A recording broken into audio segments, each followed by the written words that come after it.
I thought it was a pretty interesting episode this week. What did we get to? We talked a lot about OpenAI and then talked about it some more and some more.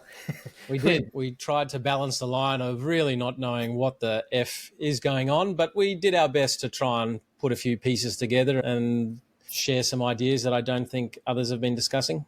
I think some insights there around boards, dysfunctional boards, and some insights for founders as well. Hopefully there's some value for listeners. I want to reiterate my apology again for some of the way I described the board members, but we'll leave it at that.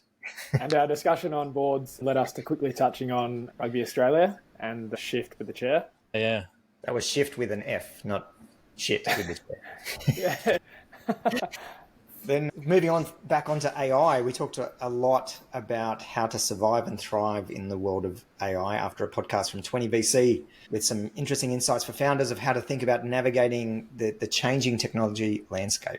Yeah, no, that was great, which was flowed in nicely, just some news out about the Australian ecosystem.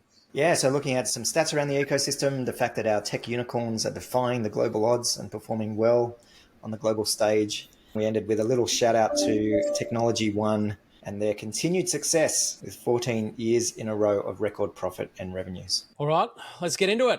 Morning. Morning. Morning. How are you doing? Sensational. I'm feeling good. Doesn't sound like it. How are you, Don? Good. Enjoying the rain. Got a lot of grass to try and get green. Next year I'm hosting my sister's wedding and there's a lot of work to occur and new grass is being sown and new areas being developed. So I'm very much looking forward to all of this rain as much as everybody keeps complaining about it. Oh no, it's long overdue. We need it. How are you going, Jack? Yeah, I'm going good. I think I missed the rain. So I flew out to Adelaide the day the rain started. And then I came to Adelaide and it's been really good weather. So I'm lucky. I always enjoyed with my time down in Adelaide, Jack, the summers because the grass turned into corn chips. Yeah. And you would just be crunch with that really dry heat. Yeah. It's that, like the grass is already turning to corn chips. It's already going yellow. That was Cairns on the weekend, so they haven't had rain for a while. Although it did rain up there yesterday, but just so weird. Similar to the wet season. Winter was wet when it's supposed to be dry, which if you are dumb enough to own a caravan park up in that region, you're tethered a little bit to the weather because you want the dry weather in winter, so all of the grey nomads and Mexicans arrive. Now the wet season is dry, so that's weird. It's inverted. I was going to suggest, Don, that we host the Tribe Chrissy party up there, maybe the week before Chrissy. But if you're saying the grass isn't there, then maybe not. When we bought it, one of the last reviews was that this would be a really good place to shoot meth. And I'm pleased to say that we're now, I think, a 9.7 average on booking.com and a 9.8 on Wikicamps. So the millions of dollars that's gone into reinvestment is paying off. But yeah, good idea. And anybody that's caravanning or wants a cabin in far north Queensland, hit me up. Special Tribe discount of 2.6%. I guess that's the thing about Google reviews is it doesn't actually matter who's leaving the review, so long as it's a high review. And I reject any suggestions that I have a review farm in Southeast Asia doing random reviews. Let's get into it, eh? I think we couldn't possibly start without talking about OpenAI. No, absolutely. I couldn't believe it. It's actually day 6 of OpenAI. What do we call it? It's not even a saga. It's like a reality TV show. I think in the world that we live in, things can fall apart so quickly, and they're falling apart quicker and quicker. And a couple of wrong moves, and before you know it, the whole thing's blown up in a matter of days. And it seems to be coming par for the course. Yeah, one of the most hilarious things I saw on Twitter. The internet is so great in these moments, but there was the analogy of Steve Jobs making a comeback after, 12 years? And when Sam Altman was rumoured to return after something like 12 hours, it was like, this is the TikTok generation. Time frames have reduced. This is just the speed that everything... A bit of a recap. So what was it, Saturday? I think, yeah, it was Saturday morning because I was coming back from my Saturday morning mammalage, and Sam Altman's been fired. And it just kicked off an absolute whirlwind from there. And I thought this episode was going to be wildly speculating on all sorts of things and we were just going to totally make everything up. But I think the situation's become reasonably clear now. something happened that the board didn't really like, and that something happened seems to have been Sam looking at some other opportunities in the chip space, or just generally spending time doing other things that isn't the CEO of OpenAI. There was obviously some view that wasn't appropriate, and somehow that led to him being fired. And I think a whiplash that the board doesn't seem to have thought through, given the main driver of Sam's firing then came back and said, "I'm sorry, I didn't mean to. It wasn't the right thing to do. I didn't think it through, even though I'm on the board of a $90 billion fucking company. I'm supposed to be competent." I think that's a pretty good summary just right there. Like, I just think it was only a couple of weeks ago, right? Sam Altman on the stage announcing all the latest features of ChatGPT and that high of highs. And so it was quite a shock. And the official reasoning of, what was it, inconsistently candid with the board. Inconsistent communications with the board. And they've still not come out and explain. And throughout the weekend and Monday, my view was that this was going to end up as an Occam's razor kind of situation where the simplest answer is going to come to the top. Because if there was some really bad behavior, some real nefarious stuff, at very least, even if boards aren't doing it for the right reason, they like to virtue signal on how morally superior they are. And none of that sort of came out. So to me, there was something that wasn't very nefarious, and I think that's turning out to be true given what's happened now with Microsoft and the way that board members have recanted and everything else. And I think it's just a basic thing of a very naive board. By the sounds of it, took no outside counsel, had no crisis PR, didn't talk to Microsoft, didn't talk to the staff, didn't do any of this stuff. It's just amazing. Yeah, and to your point, if there was something truly nefarious going on, boards move to protect themselves. There's a lot of ass protection normally, and there was none of that. And even the fact that investors didn't know what was going on, Microsoft are rumored to have only heard minutes before Sam Altman was actually fired and removed. But the COO, days later, still didn't have clarity on what was happening or why he'd been fired. So I think that the absolute... They appointed an interim, and then they got the guy from Twitch, who by all accounts is a nice guy, but what? Yeah, exactly. So even if the decision is made at a board level, the communication of that, the management of the news, the succession planning required, there was just no, like, it looks like absolutely no consideration for basic fundamental steps of good management and good governance. And when we have a look at it, I think when you look at some of OpenAI was born out of an idea and structurally has a problem, which is there's this for purpose aspect and the profit aspect. And the purpose aspect and the profit aspect are in absolute conflict. And it was born as this small company with some ideals, and it's turned into this massive rocket ship.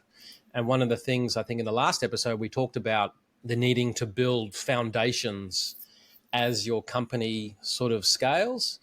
And what we've got here is a board that I think was born out of some really small idea and then found themselves atop of one of the most generationally significant companies. And, you know, there's an Aussie involved here, Helen Toner. And I've heard her described as an academic activist. Boards need to have a range of skill sets and need to have different energies. And an academic activist, I'm sure, could add some value, but their academia and real world experience tend not to go hand in hand on some of these forecasting the significant issues that might come from a little decision. And activists in general that are very passionate about a problem, if you think of the is one should view of the world that we've discussed this a few times, they concentrate on what should be, what they want, and they almost become militant around that, and there's the vibe, I'd rather be right than happy, or I'd rather be right and successful, and Sam did the wrong thing, it's black and white, no shades of grey, shouldn't behave like this. And the best decision would be to get rid of him and find someone that can live up to the ideals.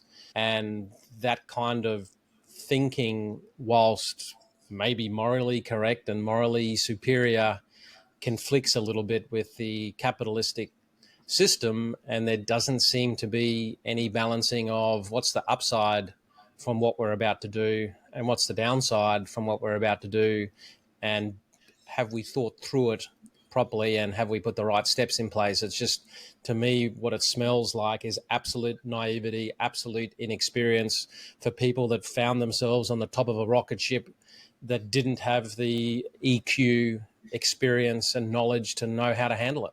Yeah, and a board that seems more on the academic side definitely doesn't appear that commercial, and a CEO who's highly commercial. And it's interesting. I remember back in, it would have been 2015, 2016, being in Silicon Valley and hearing that there was a lot of content coming up from Sam Altman and Musk, who was originally on the board of OpenAI, talking about the genesis of OpenAI, and it was about making sure that AI code was open source, for that no one company could own AI, and it was for the protection of humanity and all these kind of idealisms. And fast forward to today, significant commercial operation with a lot of rumors around products being released. And I was listening to something the other day talking about some of the engineers saying that they were really surprised by some of the outcomes that the AI was generating, and they're not even fully sure how this thing is working, and yet here it is released into the wild. So there is a compromise of those principles that were there at the genesis to now being this, huge commercial operation. Yeah. And it smells to me that there was absolutely this undertone of purpose and moral righteousness. But the problem is the high moral ground is often lonely and expensive. And I think OpenAI, my humble opinion is it doesn't survive, and I'll get to why, in its current form at least. But you've got to choose what path you want to go down. You're either a for purpose with these unbelievably high moral ideals that repels capitalistic intent, or you're more on the business side. It's just really hard to be both. Yeah, and there's a structural element at play here too, which we'll get to, that conflict and tension between the two. Yeah. But yeah. What did you think, Jack, when you were watching it all play out? Oh, just made me think how unpredictable the world is. Like, we looked at Sam Altman at the Dev Day on top of the world, and then all of this came out on Saturday. Absolutely crazy. But Don, and I think it underlines that don't try and predict anything in life. Just be really good at responding to change and just being able to go with the flow, and don't measure the outcome, measure your ability to process whatever shit gets thrown at you. Yeah, agreed. Don, what are your thoughts? You were saying you can't play in both worlds, non-for-profit and profit. Clearly, when they started out in 2015, they were a non-for-profit dedicated to helping the humanity build AI safely. But now, since introducing the paid version of ChatGPT, there's clearly a for-profit purpose. And I think the underlying reasoning there was to help fund the operating expenses because of the models. Is your thoughts like there should have been a clear governance change, and therefore Microsoft, the investors, would have come on, done the typical terms of what a VC would do? I think to begin with, we can't be so black and white to say you can't be both, because there are for-profit, purpose-led businesses. I guess the best we can say is it's really hard. Yeah. And one of the reasons why I find it difficult to invest in for-purpose profit businesses because of that inherent conflict. But there are people that, are in the ecosystem that we dearly love, we dearly support. But from a business model point of view, having been part of a couple, and it's just hard. So it's not that you shouldn't, it's just, and maybe we're a bit lazy. But I think it comes back to some of the stuff we've always discussed that don't measure, I guess, time, so to speak, as much as more as development along a life cycle. And when you are aboard a rocket ship, you've got to really work to improve your systems and process. Now, clearly, I'd say the board has been operating like a very small startup board. If they didn't forecast what was going to happen here, if they didn't engage, if they didn't have external counsel, if they didn't see the need for PR and crisis PR support, and even now they still haven't come out and been explicit. And I think the reason why they haven't come out and been explicit is the reason is so probably dumb and stupid and embarrassing. And this board doesn't survive, but the human impulse is them sitting there going, I don't want to be remembered as the people that totally fucked up OpenAI. So I'm going to, in my own self-interest, try and fix this.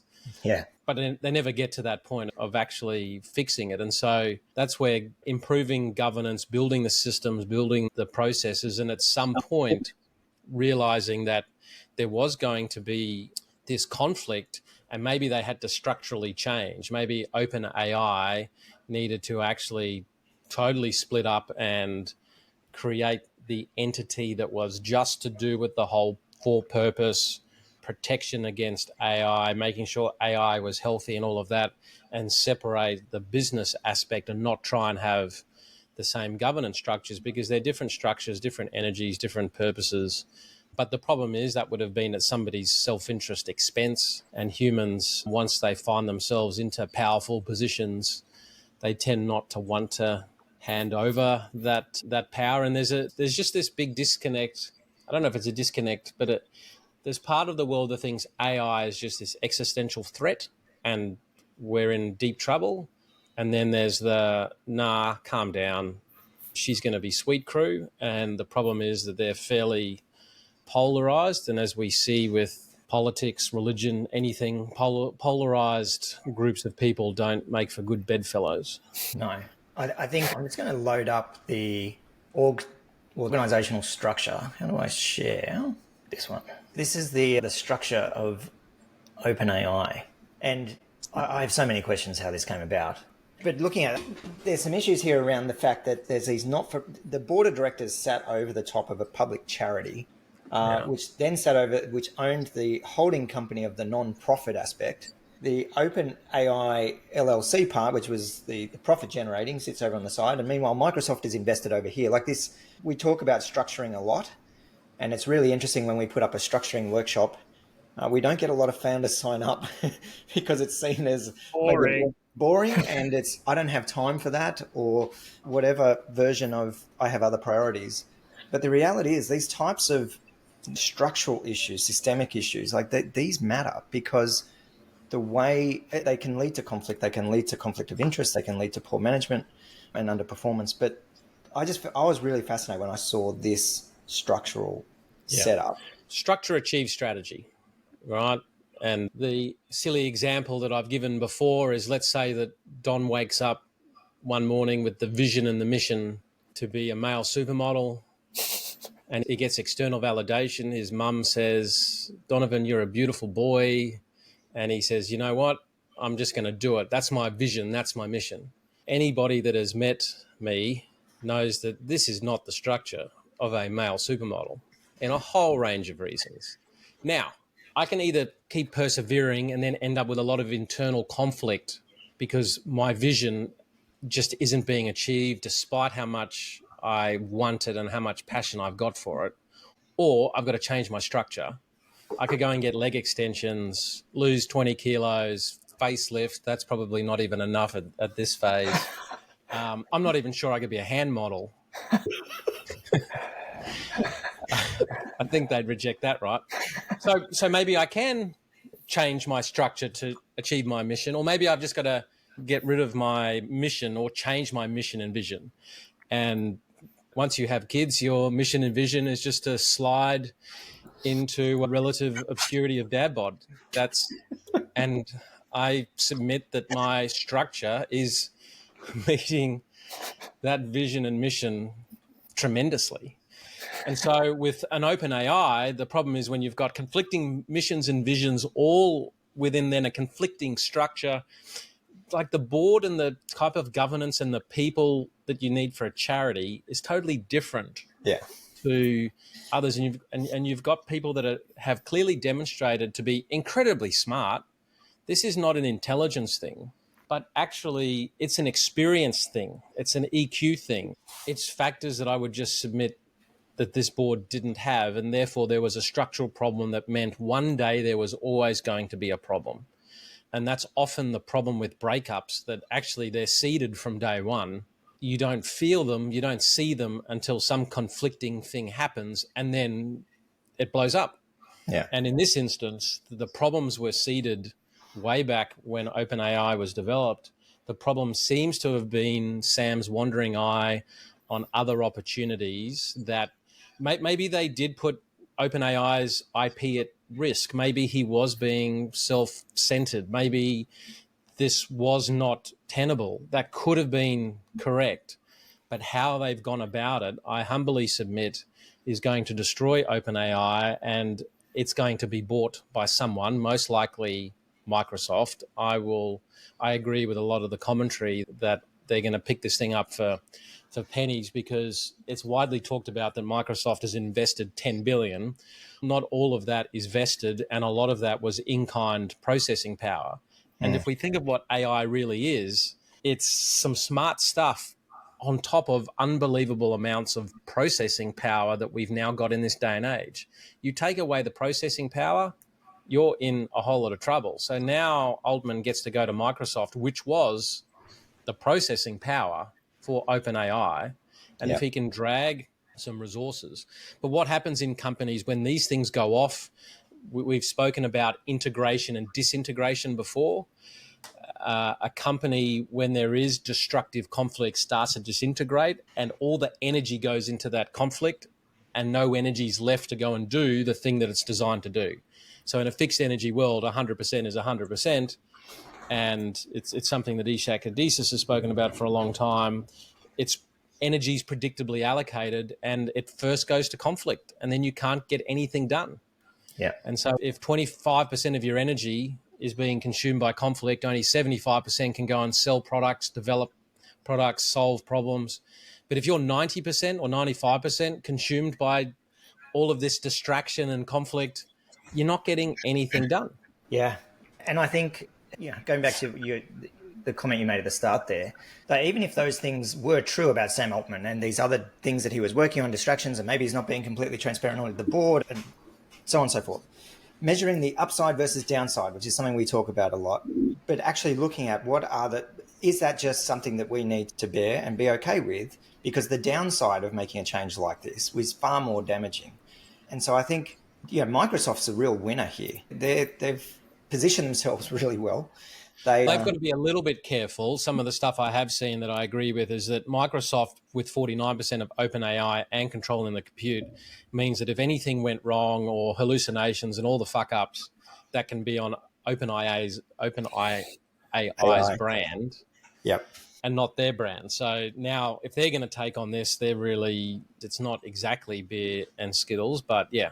Yeah, it's not. But then I think in terms of hoovering up that talent, one thing that stood out for me, that the 700 employees of OpenAI obviously have a good loyalty to Sam, because they're calling for him to be reinstated. And if not, they're happy to go to Microsoft. This is obviously... Yeah, imagine a board that's so disconnected from what's happening in the company that couldn't see any of that.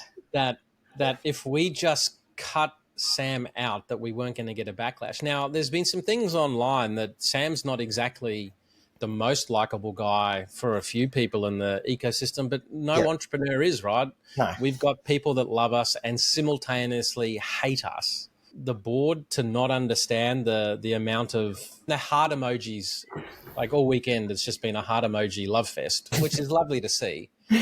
But yeah, just the naivety. And to me, it smacks of people that are so purpose-driven, and we see them all the time.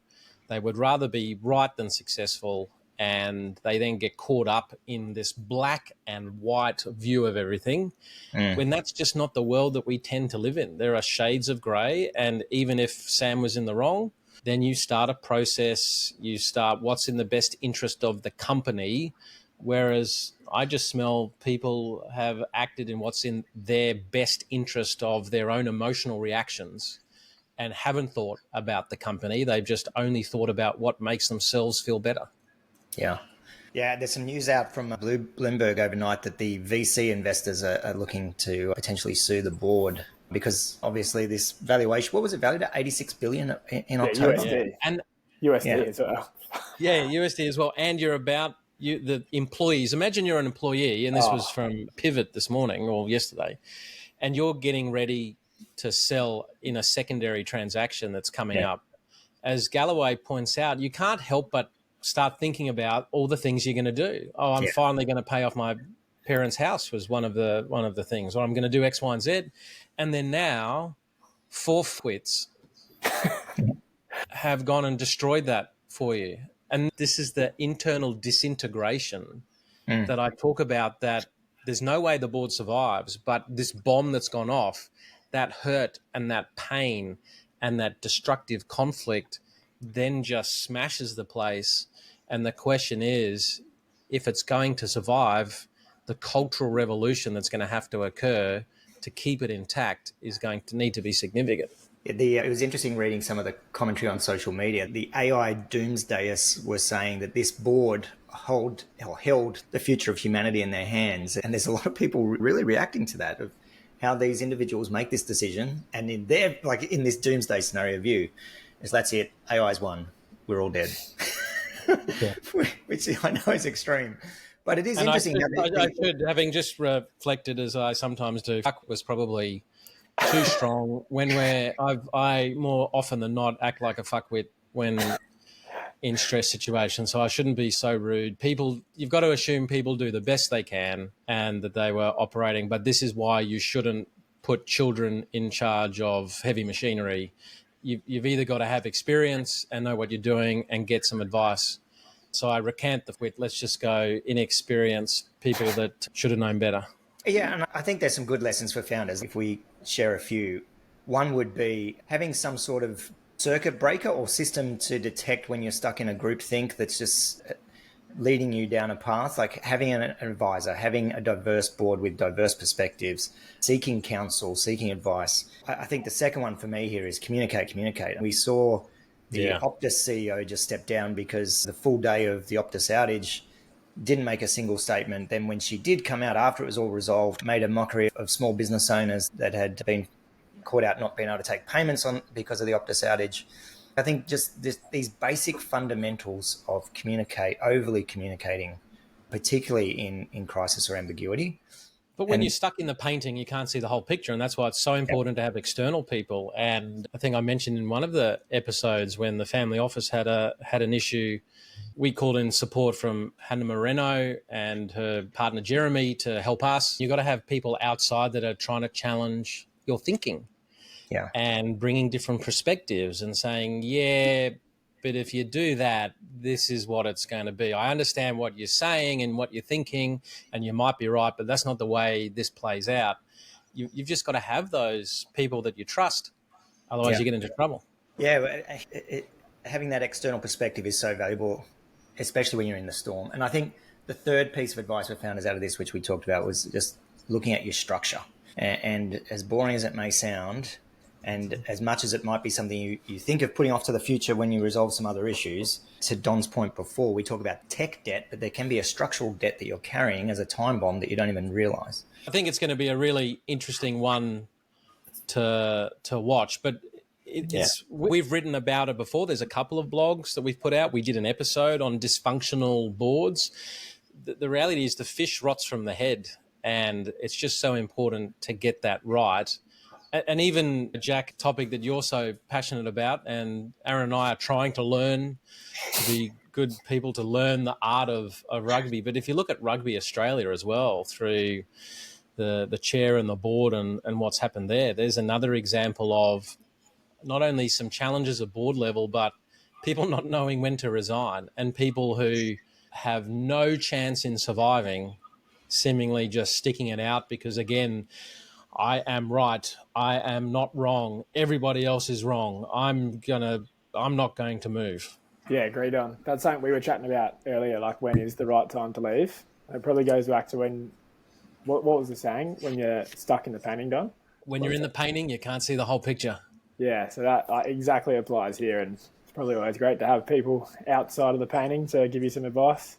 And where do you think the rugby board went wrong? Yeah, no, this all came from losing the trust and respect from the states and the public. So they sacked the coach, Dave Rennie, brought in Eddie Jones for a smash and grab World Cup campaign that we did the worst we've ever done.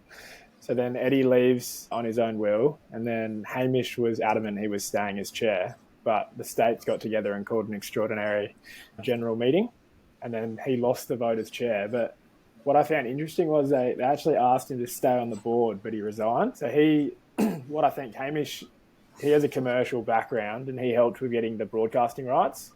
and securing some other big events. But they've now appointed an ex-Wallaby, Dan Herbert, which I'm not sure his experience from the commercial world, but he definitely has the rugby brains. So yeah, it's just total lunacy. You tell the chairman to step down but stay on the board. Like, you do not want humans that are thrashing around like a hurt crocodile, hanging around like a bad smell. It's just get on with it. Yeah. Totally. Like it's nonsensical. There was one of our interns just got selected for the Junior Wallabies side, but one of the social media posts I saw announcing the team, it profiled the coach more than the players, and it's just those little cultural signals. Yeah, no, this is not a healthy organization. There's some weird decision making that's been going on. Yeah. Coming back to, so we could probably flog the shit out of boards all day, but coming back to the AI space and the tech space, there was a really great podcast on 20VC with Des Traynor from Intercom. And I must admit, there are some podcasts I listened to once and then some, I call them the multi-bagger. And I think I've listened to this one 4 times. I think by the 10th time I will understand. Well, I normally listen to podcasts at least 1.5 to 2 times just so I can stay focused, because otherwise I get distracted. But this one I had to slow down because there were... I mean, listening to it as in the number of repeats, not the speed. No, I need to listen to things multiple times so my little brain actually understands things. I'm the same, Don. I'm very much the same. No, I get it. This one, there were just lots of little nuggets of perception that I kept having to note down. So Des, he puts out a bit of content. There's another really good podcast that I recommend everyone should listen to. It's called Why Startups Succeed, and it was on This Week in Startups. And Des, he just has this really great ability to break down whatever he's talking about, and it's so easy to understand. Yeah, Why Startups Succeed. No, we'll put that in the show notes because, and he's built a 900-person plus tech company, and when you listen to him, that clarity of thought. But I think the real relevance and why I found it interesting is we are constantly obviously having to evaluate pitches and deals. And it's now, a couple of years ago, it was blockchain bingo. Now it's AI bingo, and trying to work out, is this true AI? Is this scalable AI? Is this defensible AI? But it's also our existing portfolio. And there were some really interesting points in there that he made the view that if you're an investor or a founder, if they're coming to you saying that, it's AI powered, if the majority of the tech stack hasn't actually changed, then there's no way you can call it AI. It's just AI. It's just the existing thing with a few small wrappers. And then the areas he pointed out that he believes are going to have the most disruption is that in an AI world, if there's nothing you would take from either your existing tech stack or a competitor's tech stack in rebuilding a solution to this problem from the ground up, you're in a lot of trouble. And so from even looking at our own internal portfolio, let's say that AI continues on this march. If the companies were starting from scratch in a world of AI and the approach would be totally different, we are going to have a challenge there. And what we've got to do is really support our founding teams to not get stuck in the inertia of what they do and how they do it today, to be able to create an environment where they can throw out the legacy items and be able to simultaneously still maintain their revenues and enough cash flow to survive, but effectively turn the business on its head. And I thought that was just an interesting way of looking at it. Yeah, I think I liked a bit of their discussion around the typical power law for VC investments and the expectation that 70% of the portfolio will probably end up at zero. But they're saying in the world of AI, that could be over 90% of existing investments because of the disruption that's happening. And I liked how there's some obvious stuff in there around AI obviously replacing any sort of if this, then that type logic. But we're seeing a lot of AI pitches, which are essentially just that. There's really no defensibility to it. But what was interesting was how the framing around what he called the thick wrapper, like having, whether it's proprietary data sets or proprietary insights, but that is there a human element that's needed or a deep integration across different systems and very domain specific. So he gave an example of in fintech looking at investment portfolios and integrating with all of your brokers and providers and banking systems, but then providing an insight layer to that. I found it really interesting, some of the framing around questions that founders can ask themselves to look at their tech stack, to look at the opportunity they're facing, and to understand the likelihood of potential disruption. I really encourage any founders to listen to it. For me, it is looking at it from the existing portfolio and how do we help our founders navigate the AI change that is occurring. One of the analogies that I found really helpful, when the iPhone first came out, I had a business in inspections for insurance companies. So I'd have teams of people that would go out to site and take photos and videos of damage. And the first iPhone, if you remember, because of the data issues, you couldn't send multiple photos. So we built an app, the photo app, that allowed you to compress it and then send lots of photos at once. And we put it on the App Store and people started buying it. And then, if you recall, there was no torch app. So we made a little torch app. So when the guys were in the roof, they didn't know that need their torch.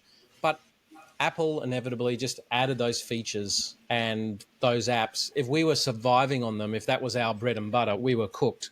And the same thing is going to happen with AI. And I think we started to see it in that OpenAI demo day, where overnight billions in AI investment was rendered useless because OpenAI just added that ability and took away some of that proprietary, what Des called the gap filling.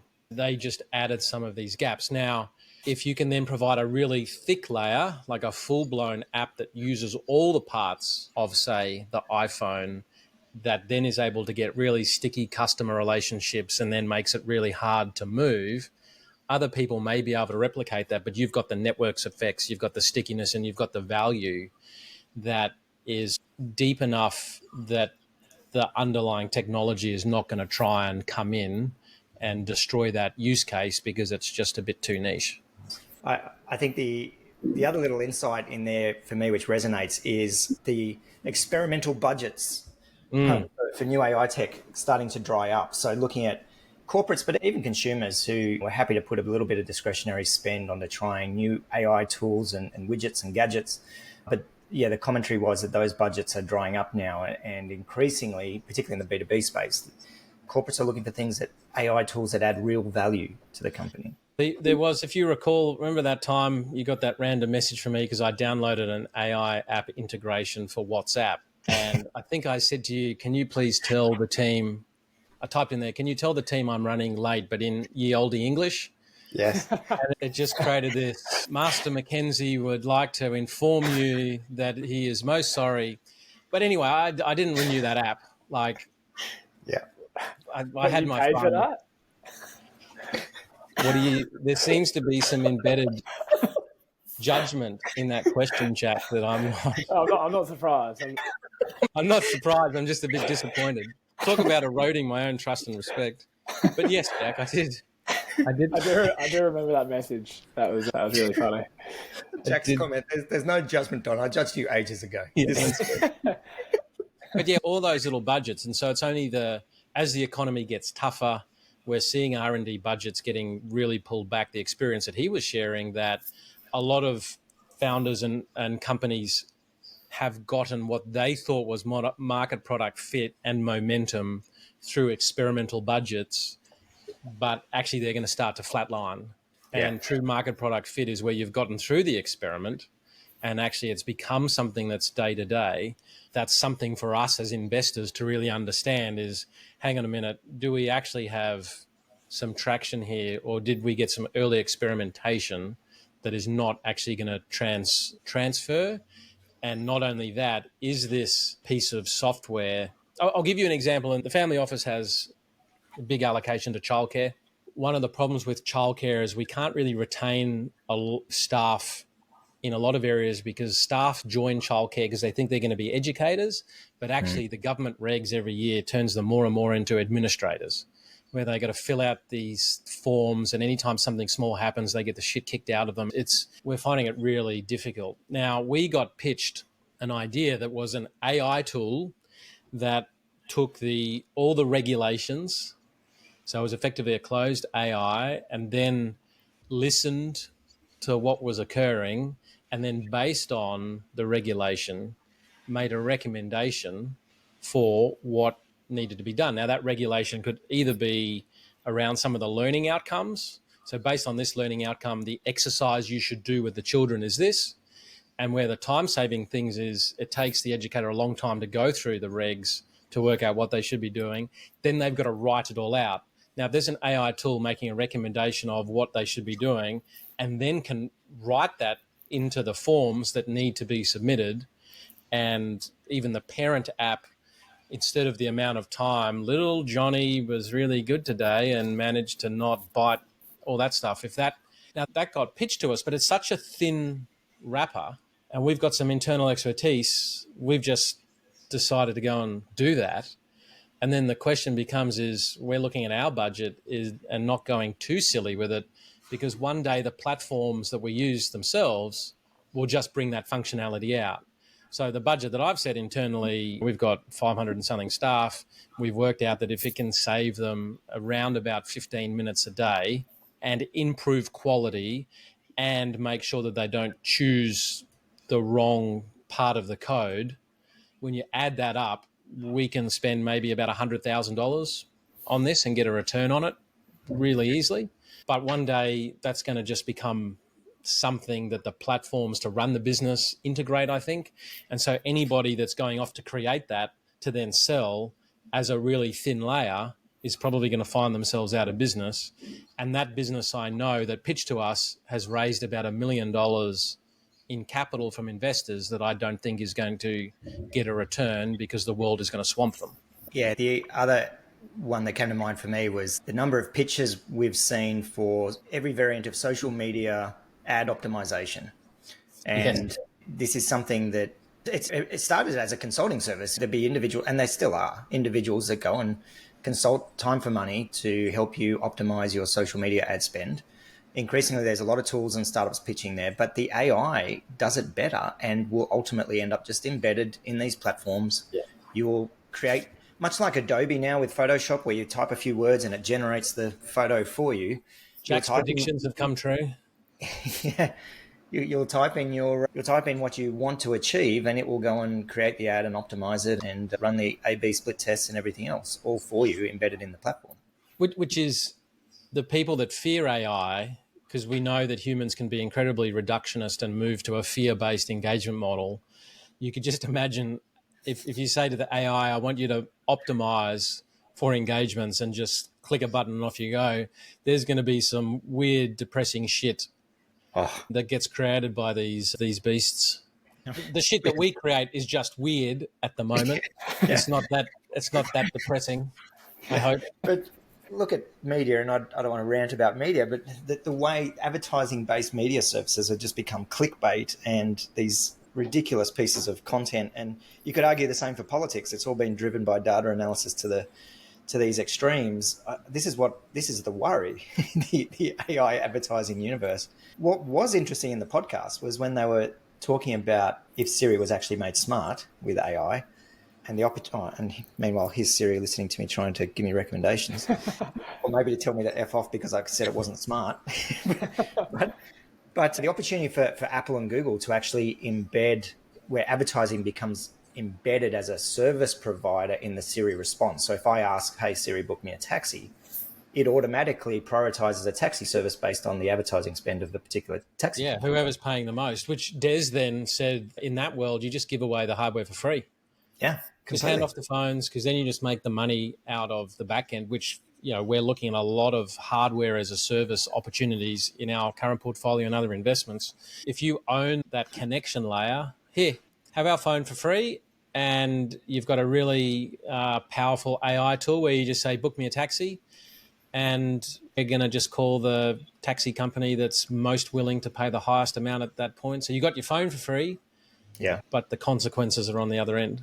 Yeah, it's interesting when you start looking at IoT plays or phone devices or wearables purely as a communication layer more than anything else. And if you give away that hardware for free, what it enables with the data you're collecting and the other value add you can monetize, it's super interesting for founders to start thinking that way. The other one for me was the opportunity they discussed for Google, where if they took advertise, actually took data from particular companies and use it as a revenue source. So in other words, if you search best all-time NBA player, it could actually then bring up responses that say, according to whatever platform or whatever service provider or whatever company just paid Google, here's the answer, which it's a little bit scary again, going back to how do we distinguish fact from, or what's Trump's expression? Fake news from reality in a world that's AI generated, in a world where advertising is embedded in a way that you're not even aware it's advertising. Like, it does get interesting, but I think bringing it back for founders, there were a couple of questions that I noted out of the podcast, which I think were useful.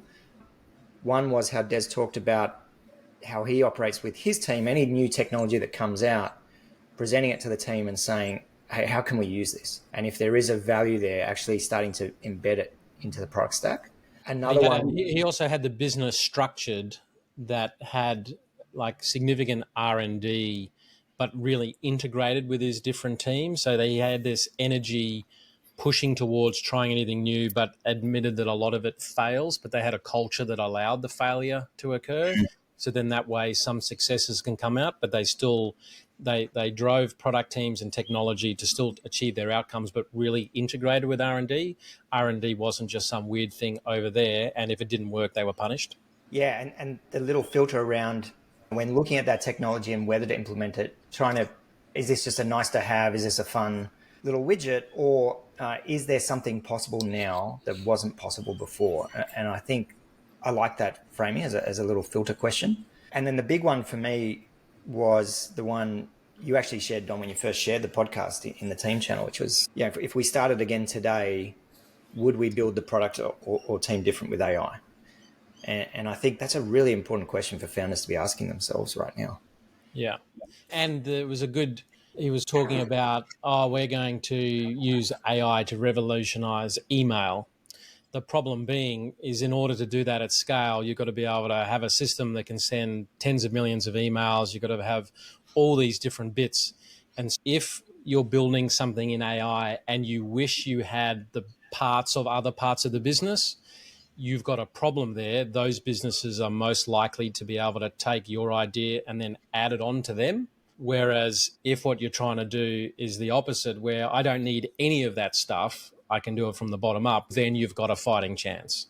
And I thought that was just a really interesting, helpful way of looking at that. If in order to bring your product to market, you need 5 core bits of the tech stack of somebody else, and you've then got to go and develop that and then add your little secret sauce, you're just probably not going to survive, because you've got to spend so much time just getting to the level of those other players with those tools before you can overlay your bit, and those players would be in a really good position just to overlay your bit. Yeah, Don, I think a perfect example here is any marketplace that already has critical mass. So for them to bring in AI features, that enhances the platform. But if you're a new company trying to challenge the marketplace, you already have to try and reach critical mass for there to be value. Therefore, a marketplace that already has reached that critical mass is in the prime position to enable it. Absolutely. Yeah. And I think it's just important for investors like us to be able to have these frameworks, and we're trying to build some models to help our thinking when evaluating the pitches that we get. Then we need models to help our investee companies evaluate their own product. They put their heart and soul, blood, sweat and tears developing this product. And if any part of AI is going to make it irrelevant, we've got to make sure that we don't have any emotional connection to the past, that they're willing to just cut the head off it to then bend and mold. Otherwise, they will slide into obscurity, which is the problem that Google has. Google, by all accounts, has become a massive bureaucracy, and it is going to need to eat itself, most likely, in order to survive here. But the problem is Google is a big group of people with big incentive structures and remuneration structures. And if I just hang around here for another few years, I can make bank, and then it's somebody else's problem. And that's the way, insert Kodak, insert Blockbuster, Yellow Pages. Like, that's what kills companies, right? That internal inability to manage that change loop. And what's getting in the way? Conflict of interest conflict of perceptions. AI is not that big, or people will still be doing this in this particular manner. Conflict of roles, conflict of styles, all of those things. That's what kills a company. And that's why young companies often have the ability to beat Goliath, because they don't actually have those internal conflicts that stop decisions and implementation. Behavioural incentives. The other piece of newsworthy content from the week came from TechCrunch, talking about Australia's place on the global innovation map. And when I was first reading this, there was a little bit of, oh, look, we've just discovered Australia has some startups. But it is actually quite interesting and positive about the Australian innovation fucking system. cynical. Hey, I'm normally Mr. Anti-cynical, but no, it is a good little positive article about the state of the Australian startup ecosystem. Some broad stats: nearly 1,300 scale-ups and 50 scalers, which they define as 100 million plus in that's in financing. Sydney and Melbourne still leading the way, which we know from all the data still attracts the majority of investment funding as well. But yeah, it's good to see some recognition on a global stage. Yeah, and that has then dovetailed into then another article about those big scale-ups, so the unicorns are defying the global odds at the moment. Yeah, so this article was in the AFR talking about the big raises by Canva, Employment Hero, Go1, Safety Culture.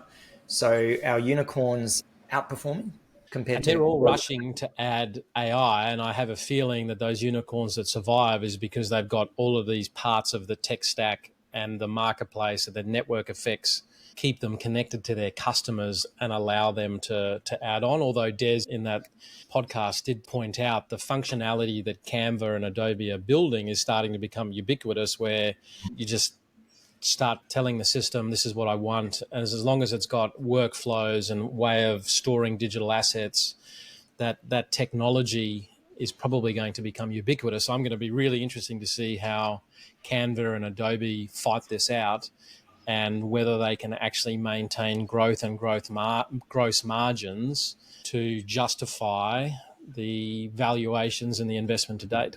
Yeah, it'd be really interesting to see what Adobe does if they do become more, I guess, broad consumer orientated for the naive punter who doesn't have any creative ability, just like me, which, they've brought out some tools that do that. Yeah. But then there's also news, and another one of Australia's tech unicorns and successes was Technology One. So full year profits up 16%. Covered in an article in Capital Brief this week. Yeah, Adrian DeMarco, the founder, as we've had him on a couple of times. He's a venture partner of Tribe, which we're very grateful for, and a shareholder in the GP. And it's just great to see he has set up this beast that just if you look at the chart of growth each year, dividends each year, he just has this machine. And the two podcasts we've done, and another one will be released soon, just give a masterclass on the thinking of how you do that. Because normally in tech, it's growth but no dollars, or it's dollars but no growth. He's been able to be the triple threat of revenue growth, him and the team, obviously. Revenue growth, profit growth, cash flow, and dividends. It's just talking about a real unicorn. Yeah, and the fact that it's continued after his departure as both CEO and chair. That's full credit to what has been built there. Right. Yeah. A strong body in motion tends to stay in motion. Sorry, Jack. Oh, I love it's the 14th year in a row of record profit and revenue. In a row. Yeah. In a row. Incredible. Yeah, no, it is. It's incredible. So that's this week. What are we looking forward to? I'm looking forward to this afternoon jumping in the car to go and see Mick Dempsey, one of our shareholders and venture partners. Yeah. So it'll be a flying visit, but always good to catch up with Mick. Yeah, no, it'll be good to head down the coast. My favourite bit's the traffic. Yeah, I am worried about the drive back to get the kids in time. But anyway, we'll deal with that. I'm looking forward to just catching up with some mates and family in Adelaide, and then back on Tuesday, and then catching up with you guys. The season, right, at the moment, if you look at the calendar, it's all the Christmas parties and different events. And what's coming up? There's the 1013 one, 1013 runway conference next week that I've got to organise a leave pass for. There's the FinTech Queensland. That's this week, actually, Christmas event. There's the Brisbane Angels event. Yeah, Brisbane Angels event. Merry Startmas with Startmate down at the Goldie. Down at Burleigh. We're holding some Christmas drinks in Brisbane on the 5th. Any investors out there? We're going to be at our office, which is Felon's Brewery. There's also the Sunny Coast drinks, the Byron Bay drinks, and another Brisbane drinks by Startmate. And for some reason, I think 6 of them are all scheduled on the same day, same time. And this is coming back to the earlier point, right? Structure achieves strategy, and then behaviours drive structure as well. So the behaviours around all this drinking and eating continues to manifest dad bod. And structurally, that means I'm going to achieve everything I hoped as a aging father. We'll be running a lot in January, Don. Yeah, I've been looking at your Strava, buddy, and you're falling a bit behind. I'm not that guy, and I'm not going to talk about the 3 runs that I've done this. My last 7 days have been terrible. We'll see you soon. Hey, guys. Everyone.